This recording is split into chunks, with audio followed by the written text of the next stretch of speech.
সাংঘাতিক নটির পুঁতে ক্যাপশন দিছে যে কি জানেন, নতুন মডেল নাকি বলে প্রসব করেছে সেই মডেলের মা।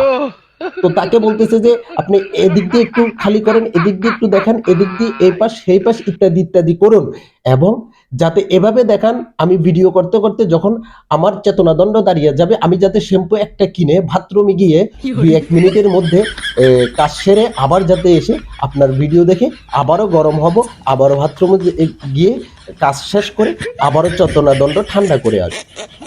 এই যে এই তথাকথিত বান্দির পোলারা মিডিয়াগিরি করে, তথাকথিত ইয়ার মিডিয়াগুলা যে এই যে গাভিনেত্রীগুলাকে নিয়ে 24 ঘন্টা পড়ে থাকে, এদের কি লজ্জা শরম হায়া ইজ্জত কিছু নাই? আজকে যারা এই গাভিনেত্রীগুলার অশ্লীলতাকে প্রমোট করতেছে তাদের মা বোনরা কি এই ভিডিওগুলা দেখে না? তাদের মা বোনরা কি এই ভিডিওগুলা দেখে না?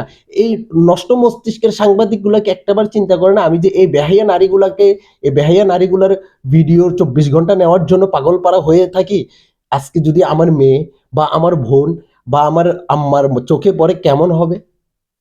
আমি ওই চাকরি কেন করব যে চাকরিতে অশ্লীলতা বেহায়াপনা, পরিবারের কাছেও আমার মান ইজ্জত বলতে কিছু থাকবে না? আমি ওই ডিউটি কেন করব?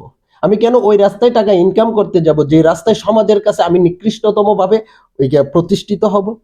ওই চাকরি তো করার দরকার নাই। কিছু তথাকথিত মিডিয়া আছে, ফেসবুক পেজার আছে, ইউটিউবার আছে, তারা 24 ঘন্টা পড়ে থাকে কখন কোন মডেলিং, কখন কোন মগেলিং, কখন কোন ছিদ্র নায়িকা, কখন কোন জায়গাটাকে ভালো করে দেখাবে, কার নিতম্ব কত বড়, ইত্যাদি ইত্যাদি পয়েন্টগুলা সারাক্ষণ এই মিডিয়াগুলা প্রচার প্রচারণা চালানোর জন্য বসে থাকে, এবং কখন কার আগে কে আপলোড দিবে, প্রসব করবে, সেই প্রসব বেদনা তাদের বাড়তেই থাকে, বাড়তেই থাকে, বাড়তেই থাকে। এই মিডিয়াগুলার অবস্থা থেকে আমি নিজেও লজ্জিত হয়ে যাই। আয় হায় আফসোস! এই নষ্ট মস্তিষ্কের মিডিয়াগুলা পার্শ্ববর্তী দেশকে ফলো করে। পার্শ্ববর্তী দেশের তো কাজই হচ্ছে যে এটা তাদের প্রধান ব্যবসা, এটা অশ্লীলতা ছড়ানো। কিন্তু আমার কালচারাল তো অশ্লীলতা ছড়ানো না।